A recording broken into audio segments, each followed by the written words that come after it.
Good morning, everybody. Before we get started, I'd just like to open with our land acknowledgement.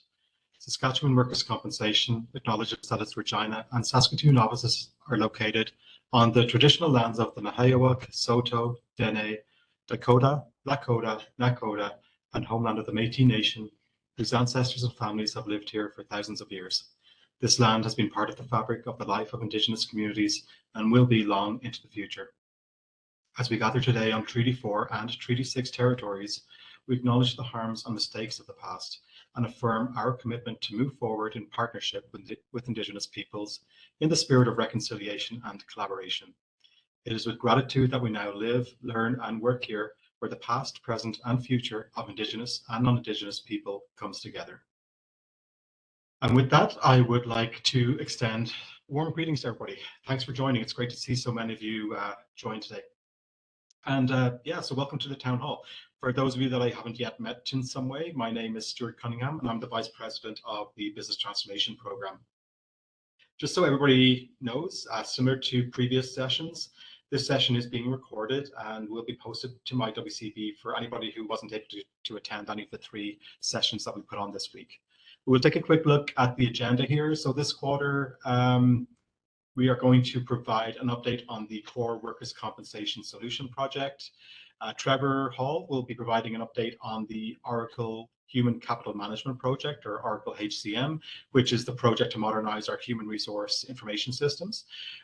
Jennifer Noreen-Vidal will join us to provide some more context around our cultural transformation and the mindset shifts that will be upon us as we implement work disability prevention and mitigation project over the next couple of years.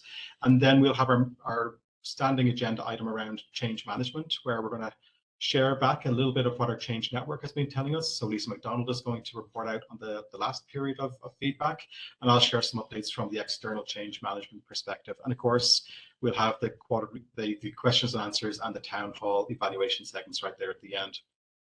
For anybody who's new to the town halls or even returning to the sessions, just a quick reminder or note that you can submit your questions using WebEx's Q&A feature. So if you see those 3 dots there at the bottom right-hand corner of your screen, click on those and it'll bring up a menu to launch the Q&A dialog box, and you can throw your question in there. We'll address all the BTP related questions that are submitted, time permitting, and all questions, whether they're BTP related or more general in nature, will be addressed in the consolidated Q&A document that we post to my WCB after all of these town hall sessions. And of course, if you would prefer, you are more than welcome to take yourself off mute and ask your question in person as and when we get to the Q&A portion of the agenda. So we're going to start with the Core Workers' Compensation Solution Project. I'll give a quick update on that. And before I do, just as a reminder, when you hear reference to the Core Workers' Compensation Solution, that is the name of the project that will see us replace our technology first in employer services through phase 1 and then in claims operations through phase 2. And today we're going to chat a little bit about the procurement phase, which is coming to a close, and touch on some of the change vision statements that we've been developing. So let's first start with the procurement phase, which you can see on the screen here. So we have been in the contract negotiations phase since the end of March. So when I last spoke at the town halls, I had estimated the length of this period to be likely no more than 3 months, and we're now at a little over 3 months as of today. So we are behind where we had wanted to be. Just so you know, when we talk about contract negotiations, this isn't just one agreement with one party. It's actually, we've been negotiating 8 different contractual documents with 3 different parties, all of which, all those documents, I mean, have to work with each other from a legal perspective, as well as make sense in the context of the project itself. The agreements that I'm talking about include agreements with solution providers to be able to use their software, as well as master service agreements that cover off the major legal terms and conditions that will rule how we respond when things happen in the project, as well as statements of work, where we have those with the system integrator, and that talks about how we're going to be implementing the solutions, what the scope is of those solutions, the timeline, and so on. So it's a very complex contractual environment, and we want to get it right, and we also need to get it right. And actually, on top of the list of 8 that I mentioned, there's 3 additional smaller agreements that will also be negotiated, but it's not part of the overall timeline. So it's not critical that these are resolved within the same time frame that we're working towards. But anyway, despite this complexity, we have been making steady progress over the last 3 months. I've kind of touched on this already, but we've not been willing to sacrifice quality for the sake of speed. Like I said, we want to do this right. And really the reason for that is we want to minimize surprises, especially big surprises down the road that might add more time or more expense to our project. With that being said, the progress that we have made has been significant, and I'll just take this opportunity to really thank the team and the individuals that have supported and prioritized the negotiations process, whether on the legal side or whether on what we call the business side. And this has included at various points individuals, leaders, staff from employer services, IT, BI, operations, finance, corporate services, HR, you name it. Many areas have been involved, as well as the BTP team itself, of course, our legal team and our advisors. So what I can share today is that we are getting quite close to signing the various contracts that I mentioned with the preferred vendor and their team. However, unfortunately, until the contracts have been fully executed, we are still considered to be in an active procurement, and I'm not able to share the name of the vendor today. Once we are able to share information on the vendor, we will be making a formal announcement within WCB. So you should expect to see an email from Philip Germain, our CEO, sharing the information of the contract award. We do anticipate contract negotiations to conclude by mid-July. So we are targeting signed contracts in and around the next 3 weeks. We're specifically targeting the week of July 17th. So you can diarize that. Once we do sign, we are proposing to keep the momentum going over the summer months, working within the constraints of, summer being a heavy vacation period, but looking to complete some of the easier or lower impact discovery activities before the project really formally launches in that September timeframe. So anyway, with that being said, look out for some emails from myself and Phil over the coming weeks and months ahead. Really looking forward to being able to share a lot more detail with you all on the timeline and the implementation plan. And at the very least, that will occur at our next town hall that will be scheduled in September. So while there's no vendor announcement at today's town hall, like I touched on, what I am excited to share is the change vision for the core workers' compensation solution project. As the executive sponsor of the full end-to-end project, and by end-to-end I mean from the very day zero of procurement right through to the end of phase 2 and the transition to operations that's going to happen in a few years' time. As executive sponsor, I've been working with the Change Management Office to develop the change vision, a vision for change that encompasses what I believe the future will look like as we step out of the core workers' compensation solution project and begin to stabilize, to work with the system properly, and to realize the benefits that we know that we're going to receive afterwards. And what you see here on the screen is the change vision that we've come up with for the whole core project, the end-to-end project. While you're reading it, I'll just call out a few key concepts that I think are really important for everybody to read, understand, and be aware of. And they're highlighted there in bold text. The first one is once in a generation. These truly are groundbreaking times ahead of us. We've undergone a lot of change in the last couple of years, and there's more on the horizon. And this opportunity that we all have to be part of this project and this corporate effort is something that doesn't come along very often. So it really is an opportunity to be involved in something really meaningful that's going to provide a lot of value to the organization for a very long period of time. Secondly, I'll just touch on a new modern system. We're going to replace the current distinct and separate solutions that we have we use to serve our customers at the moment with a fully integrated platform that connects our work, our tasks, our processes, our data, our information in ways that we just haven't been able to do before. But also a system that allows us to continue to evolve, enhance, improve what the system can do for us, making things easier, on a continual basis. And that's really been a barrier to us being able to improve in the past. And the last thing I'll touch on here is a better experience. It will be overall better for everybody, better for our customers in terms of the results that they need and that they expect, but also less waste, less workarounds, less frustration for our staff, which is such a critical and important part of why we're doing this project and why we undertook this program in the first place.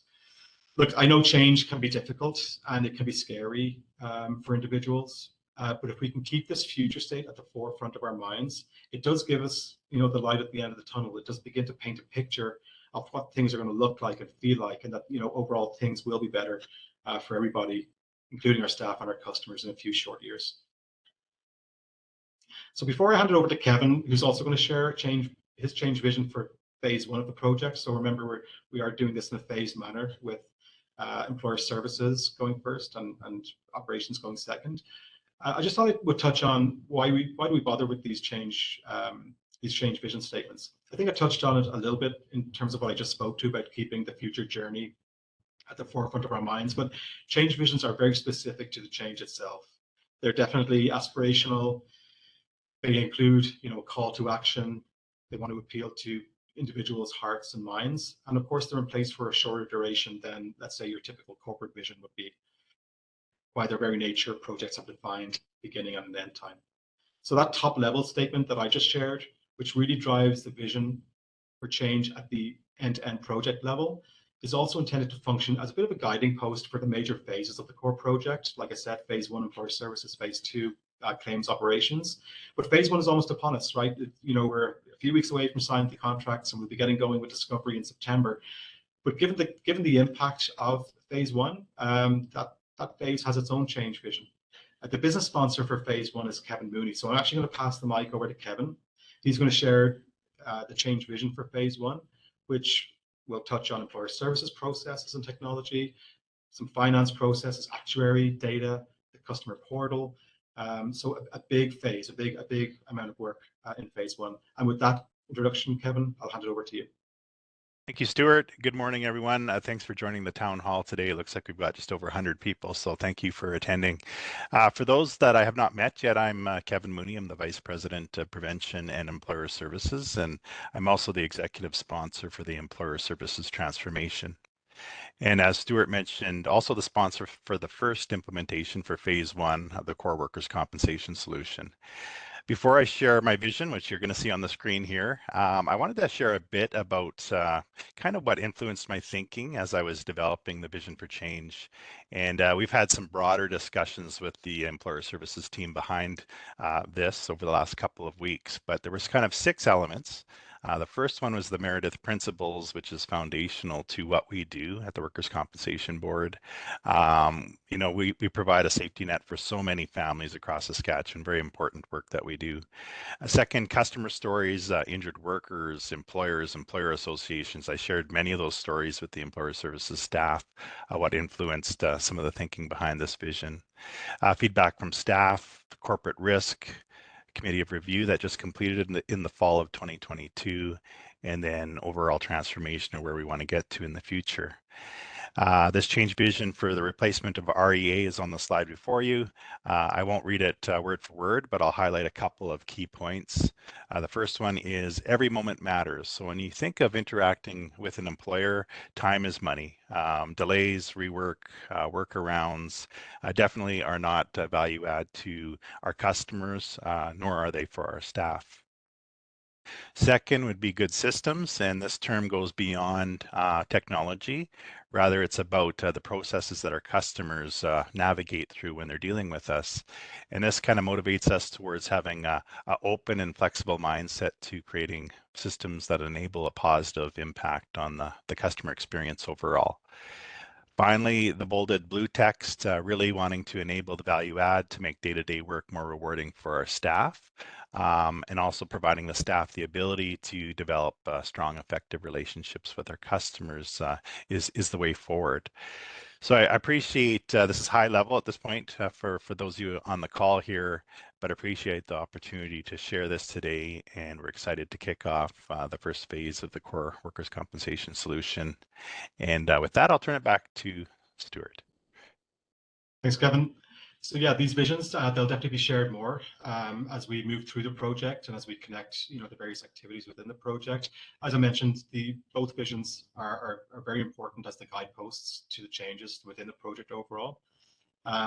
and especially as Kevin mentioned, as the REA system is replaced. Anyway, stay tuned in the coming months, as well as at our next town hall, where we'll be sharing a little bit more on the change vision for phase 2. But we're going to move on to the enabling systems transformation stream, where you're going to hear about the Oracle HCM project within that stream. And you're going to hear from Trevor Hall, our VP of HR. So Trevor, over to you.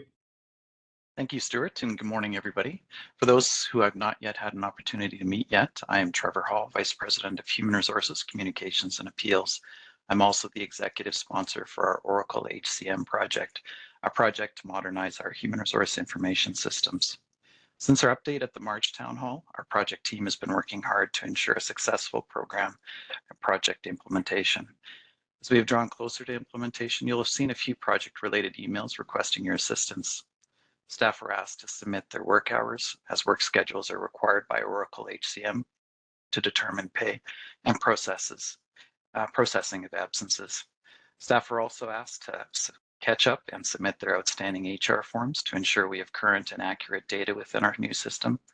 And while we had initially communicated a need to suspend the submission of paid absence forms through Lotus Notes as of this Monday, a new plan was later confirmed and communicated that enables the continued submission of all HR forms through Lotus Notes until end of day July 21st. We sincerely thank each of you for all that you've done and continue to do in support of us as we work through our preparations. And as we draw closer to implementation currently planned for July 24th, we know that our updates have been generating both excitement and questions about what our future system will be like. Through the Change Network, we have heard that some have been wondering about how staff will be supported with this new application. We'd like to take a few moments now just to share a little bit about the support and training plan that the project team has been planning and preparing for. Which is a great segue to my co-pilot today. I'm happy to virtually introduce you to Delise Pittman, WCB's Enterprise Training and Development Manager.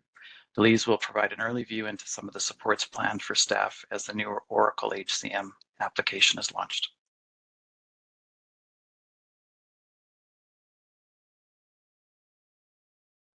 Hi, I'm Delise Pittman, the WCB's Enterprise Learning and Development Manager. I'm excited to join Town Hall today to share a glimpse into one aspect of supports that are planned to enable a smooth transition into the Oracle HCM platform.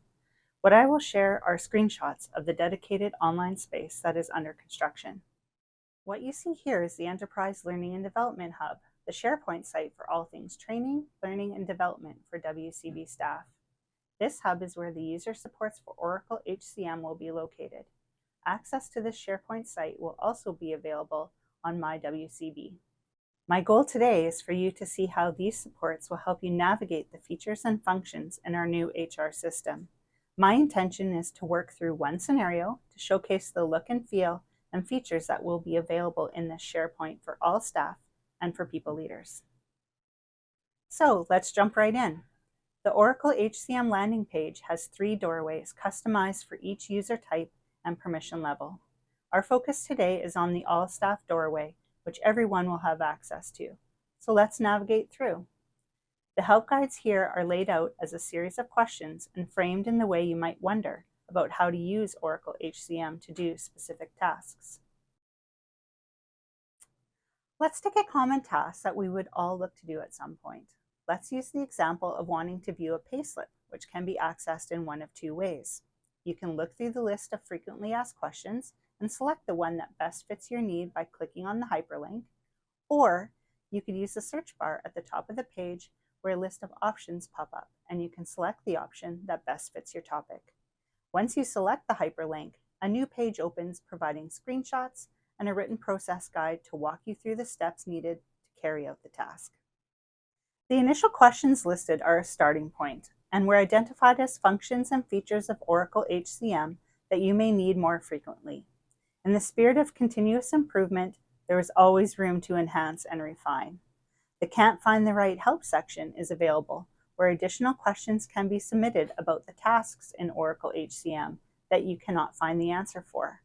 As additional questions come to light, more pages may be added, and these supports will evolve and grow. Stay tuned, there's more to come.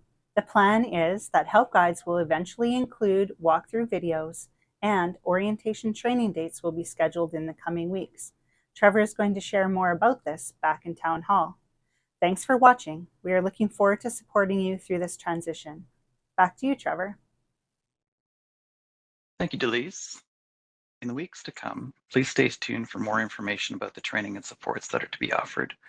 With respect to training, for all staff, no matter the position, 5 separate general orientation sessions will be made available in and around the mid-July timeframe to maximize opportunities for engagement and to protect bandwidth capabilities. The number of attendees per session will have a maximum participant level. The options, when communicated, will be available on a first in, first confirmed basis. Also, during the mid-July timeframe, we'll be offering 2 repeat sessions designed for leaders that have people reporting to them. We encourage leaders with staff to attend 1 all-staff session and 1 leader session to ensure orientation on both how to use the new system as both an employee and as a people leader. Regarding other supports, as you've just heard from Delise, help guides have been built, and these will be available on day 1 of the launch. Help guides will include video walkthroughs as soon as they are available. And all of these resources will be available to all staff through the Enterprise Learning and Development Hub. And with that, I pass the mic back to Stuart. Thanks, Trevor, and thank you as well, Delise. Next, we are going to hear from a project within the Customer Experience Transformation workstream, or strategy, I should say, which is Jennifer Noreen-Beidel is going to share about Work Disability Prevention and Mitigation Project and how that will help to shift our overall culture within the organization. With that, Jennifer, I'll hand it over to you. Thanks, Stuart. Good morning, everyone. Thanks for joining us today. For those of you I haven't had an opportunity to meet yet, as Stuart mentioned, I'm Jennifer Noreen-Beidel, and I am Vice President of Operations. I am the executive sponsor for claims transformation, which includes a number of phase 2 projects. You may have heard references to timeliness of adjudication or file release, as well as work disability prevention and mitigation, or WDPM. For those who are not new to the organization, this slide might look a little bit familiar to you because it was shared at our March Town Hall. So this vision represents the cultural transformation change that we are striving for with our WDPM implementation project, which kicked off at the beginning of April. I wanted to share this vision again for those who are new to the organization, and also to continually ground us in where we are going before we dive a little bit deeper into the mindset shifts the organization's staff and customers will move through over the next couple years of this implementation. So through the current implementation project, it is targeted at specific areas within operations. This cultural transformation has a ripple effect and impact on how we do business in all areas of our organization.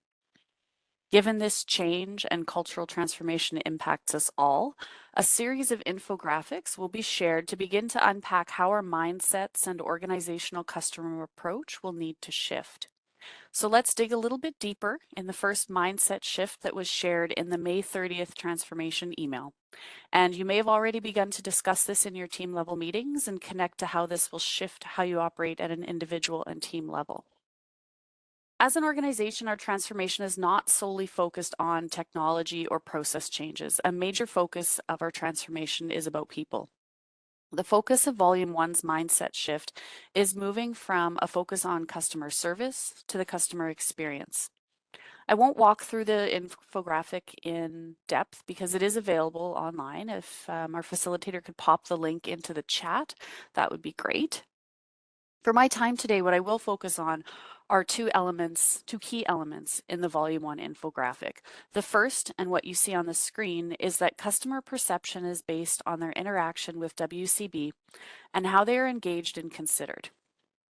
Engagement and interaction may be more apparent for staff that connect directly with customers, departments like operations or prevention, healthcare services, or even employer services as some examples. For staff in other departments, they might find it harder to connect how WDPM might require them to shift their mindset. So let me share some examples. Consider what it might look like if you work in areas like communications or fair practices office or appeals departments. Aspects like word choice, language, or tone that's used in the WCB's written communications, or how the WCB markets or portrays our services. focusing on the experience and support versus the process. Or if you work in the finance department, aspects like timeliness and dependability are important for both individuals and businesses. Never stop seeking the best way to be there for our customers. If you work in business intelligence, you may see or suggest different ways that we can analyze the customer experience, providing a different but equally important lens. I wanted to pause and provide a few examples of how this shift can be applied more broadly, showing how WDPM can be factored in all areas and roles across the organization. This mindset shift does not require in-depth training, but rather maintaining an awareness about the shift and a focus on how every employee in the WCB impacts and plays a role in the culture, driving the customer experience by looking at our work and our customer through this new light. My second focus today zeroes in on the top section of the infographic. Both rows on the left-hand side recognize that as an organization, we have a strong customer focus and service model. But as we know, every customer is unique, and we need to take the time to engage in dialogue to truly hear from and understand the individual, ensuring they feel heard, understood, and that they are involved. Using an empathetic approach and looking at the customer service experience from their perspective, and in many cases, they might be at a very vulnerable time in their life and don't have the capacity to navigate through a complex system of processes, rules, and mandated requirements. An example as a result of this shift is one staff member's insight as they began operating with this new mindset. And I quote, "A customer will remember how you made them feel over the words you use." That staff insight really resonated with me.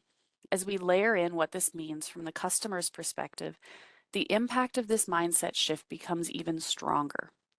And we start to see how the customer experience goes beyond moving them through a process. Equally, this shift impacts our customer. To quote one of the customers featured in the Volume 1 infographic, "Right from the first meeting, you were knowledgeable, helpful, and dependable. Your warmth, compassion, and empathy touched our hearts deeply." I appreciate the opportunity to drill into this a bit with you all today. As mentioned, this is Volume 1 and has a very specific focus. Stay tuned over the next 4 to 6 months as other volumes are shared to introduce and build awareness on the other mindset shifts. You may have heard me share this before, and it does seem right to share it again. A cultural shift in any organization takes time, focus, and is rare. These are groundbreaking times ahead for us, and I'll just add that there is a role for every one of us in reshaping our culture. Before I pass it back to Stuart, I will leave you with one last thought. Think about a time when you had a stellar service experience. What do you remember about that experience? Why does it stand out for you? How did that make you feel? Hold on to those thoughts and pull them into the frame of how we want our customers to walk away from their experience with the WCB. Thanks for listening today, and I'm going to pass it back to Stuart now. Thanks, Jennifer. Really well said. You made a very interesting point in your comments there about shifting the mindset and how other parts of the business should or could consider how they can connect to the concepts of WDPM. And I'm just going to echo that and really just encourage the same. I think no matter where you are in the organization, take your pick, operation areas, support areas. I don't think any of us have to dig too deep to figure out how we can promote work disability prevention and mitigation in what we do and what we deliver, how we support others across the organization. And it actually reminds me about 10 years ago, I think more or less, I had the privilege of attending a site visit at an organization called Autoleave. You may have heard of them or you may not, but like us here at WCB, they also do pretty important work. They're a manufacturing company that makes airbags for the cars that we drive, the things that save countless lives every day. And they had a very simple vision statement. It was saving more lives. That was it. Simple, straightforward. But the really impressive piece that always stands out for me, that I think I will always remember, is how every staff member, no matter where they worked, was able to explain how their daily work contributed to saving more lives. And we were encouraged to ask that question when we were there. But I remember two conversations in particular. One was with a member of their facilities team, who, when I asked them, explained how even one piece of dirt or particle of dust on the floor or near the workspace that might get caught up in one of their airbag components could cause it not to operate the way that it was supposed to, like it would malfunction. And if that made it, into a car would have potentially drastic consequences. And so keeping the work areas clean, cleaning deeply every time, cleaning according to standard was so critical to the organization saving more lives. And even one of the finance staff talked about the reconciliations that they do each year in terms of, I think it was research and innovation funding, and how important it was that they give the decision makers the right information, accurate information, so that they could maximize investments into research and development, so their products could keep getting better, more effective, and that they could remain as the leading provider, manufacturer within the market. So, I think it's fair to say those conversations were more in the context of their organizational vision. But for me, I think the principle is definitely still the same in terms of how it applies to work disability prevention and restoring abilities. So, anyway, I would just reiterate Jennifer's call to think about how you, your work, your team can make an impact to us all preventing work disability. So, moving on to our change management focus, it's a standing agenda item for us each quarter. You're going to hear a summary of feedback from our internal audience, so everybody on this call, as shared through the Change Network. And we'll hand it over to Lisa McDonald, and then I'll give a quick update on our external activities. So with that, over to you, Lisa. Great, thanks, Stuart. Good morning, everyone. I am Lisa McDonald, Director of the Change Management Office.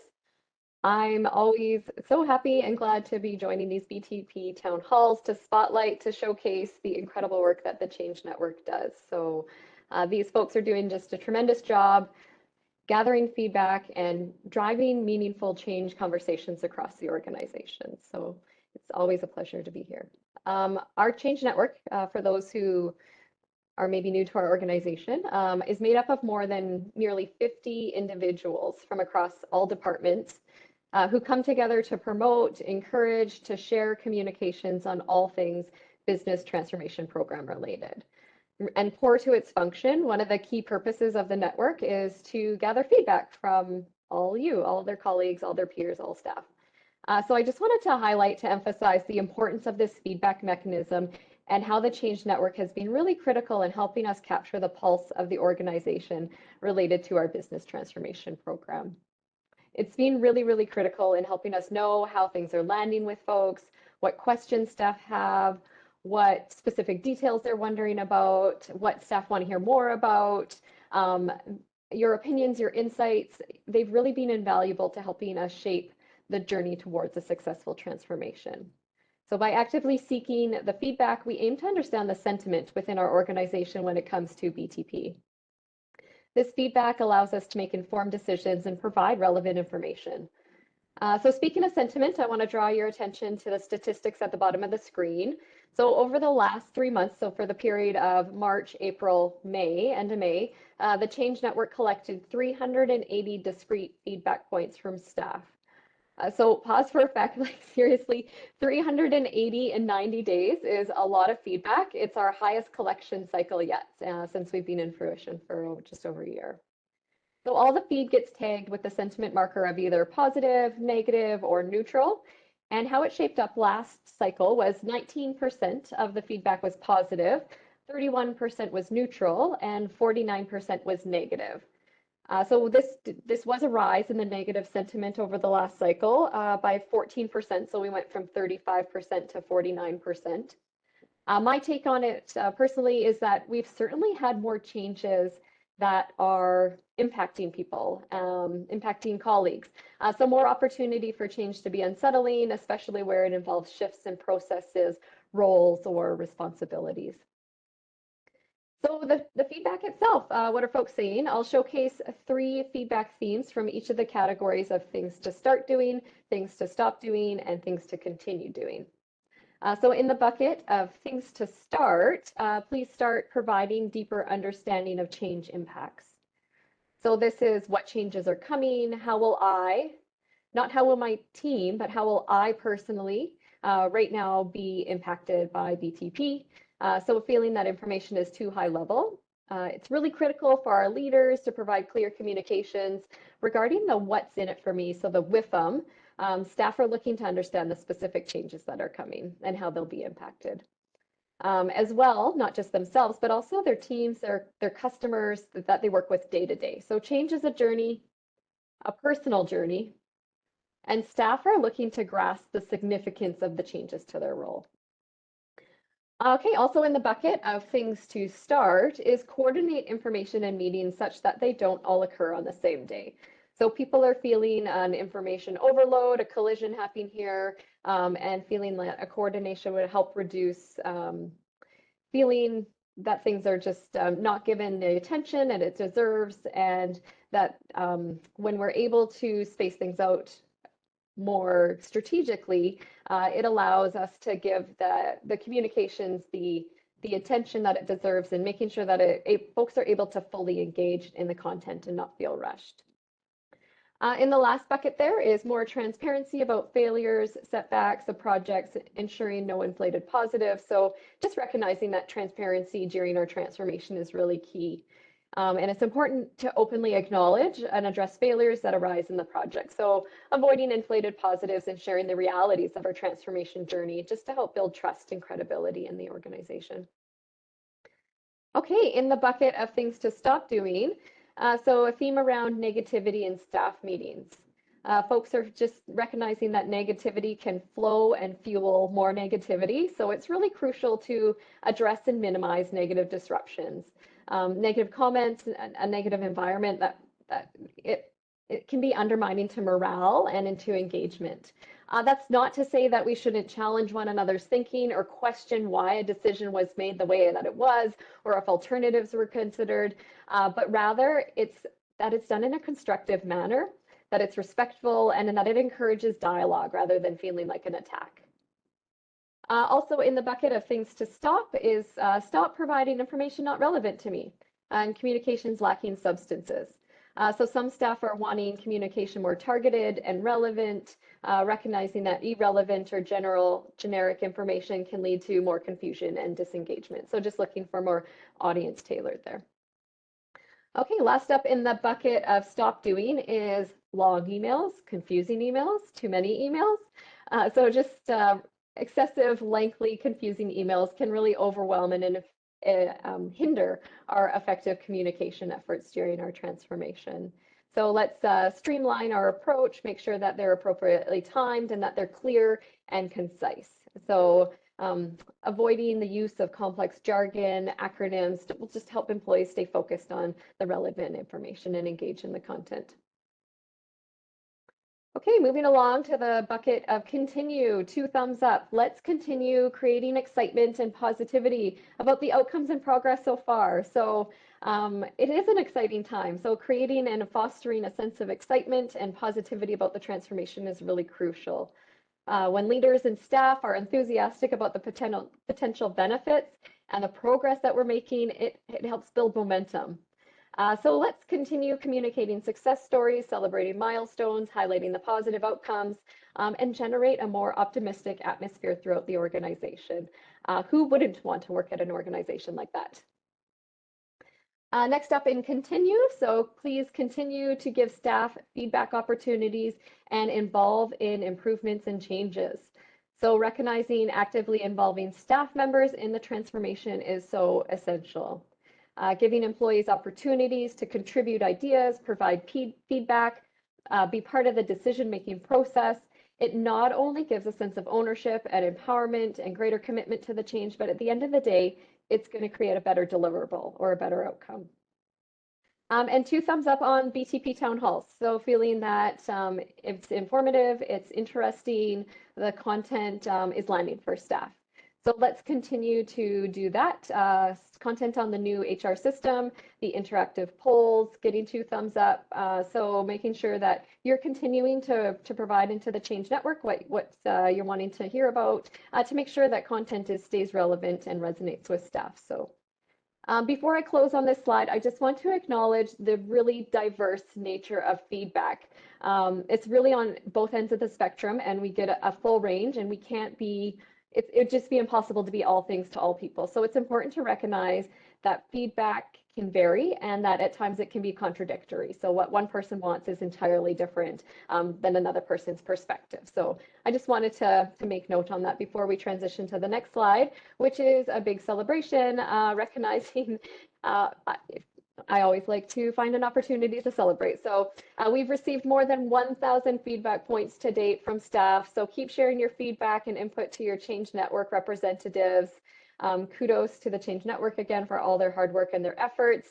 And if you are wondering who is on the Change Network, who you can leave a penny for their thoughts with, check out the Change Management, the CMO SharePoint page for the roster there. And you can see all the areas that are covered off. So I will pass it back over to Stuart, who will provide an update on the external happenings. Yeah, thanks, Lisa. Always fascinating to hear the voice of our employees through the Change Network.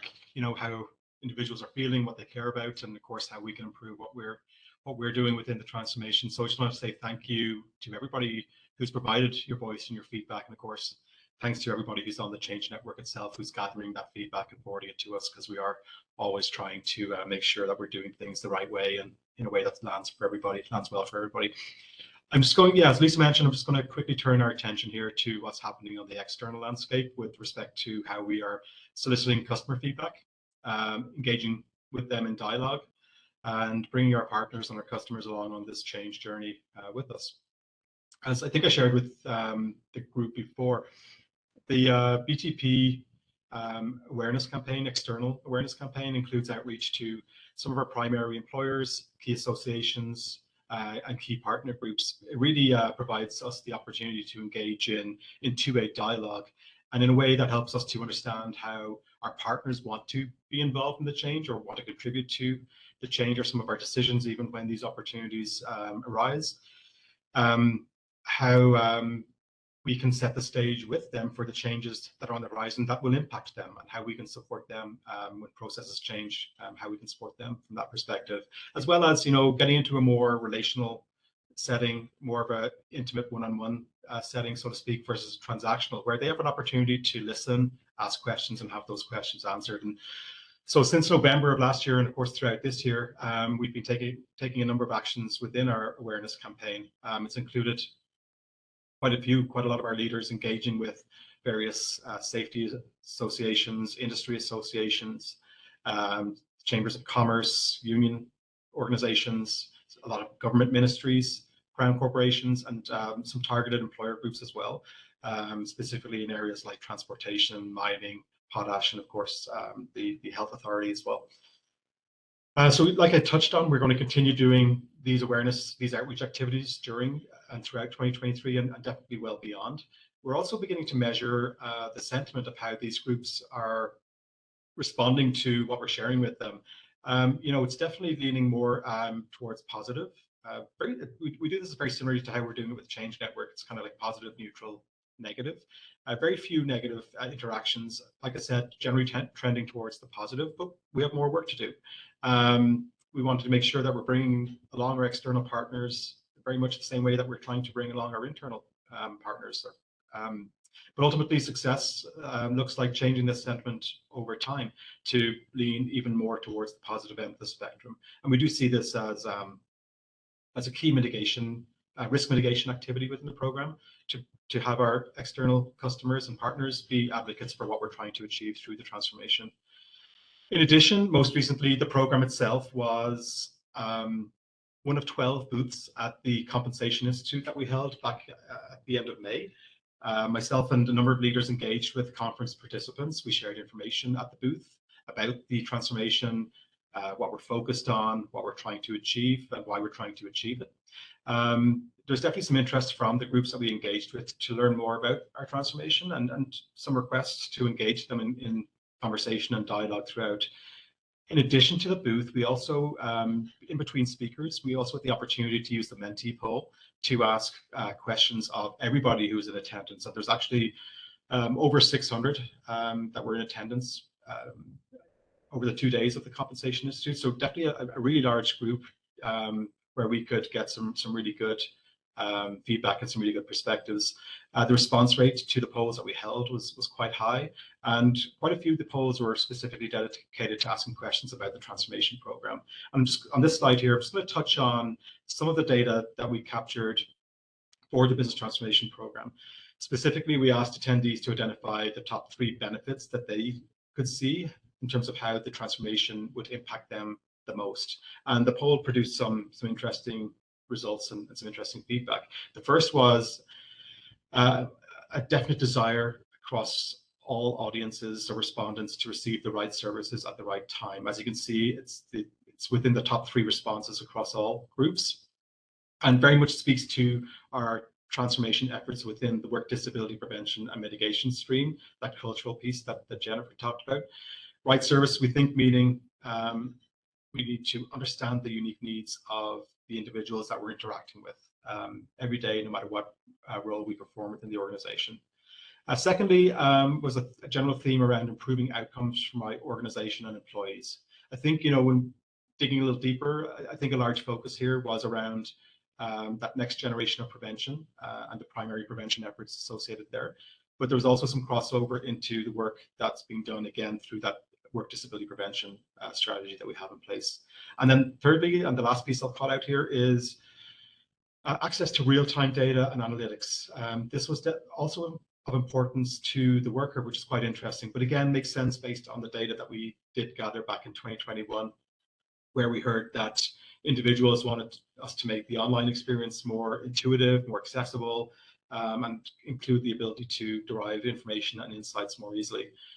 Some of this work is being done through the data governance activity within the enabling systems transformation stream, but definitely a huge part of it will be through the work that we achieve under the core workers' compensation solution, in particular converting our data, but also making data and information available through the customer portals.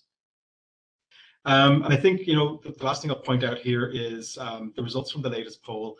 They also align quite well and almost fully to the feedback that we did capture back in 2021, which actually set the direction for the various streams of transformation that we're undertaking. So basically, with 2 years under our belt now, this latest round of feedback tells us that we continue to be on the right track in terms of what we're trying to achieve. So just a quick update in terms of what we've been doing recently. There'll be more information coming forward. We'll definitely share more back at future town halls on how we're continuing to engage with our external audiences. And as we have more information, we'll share it.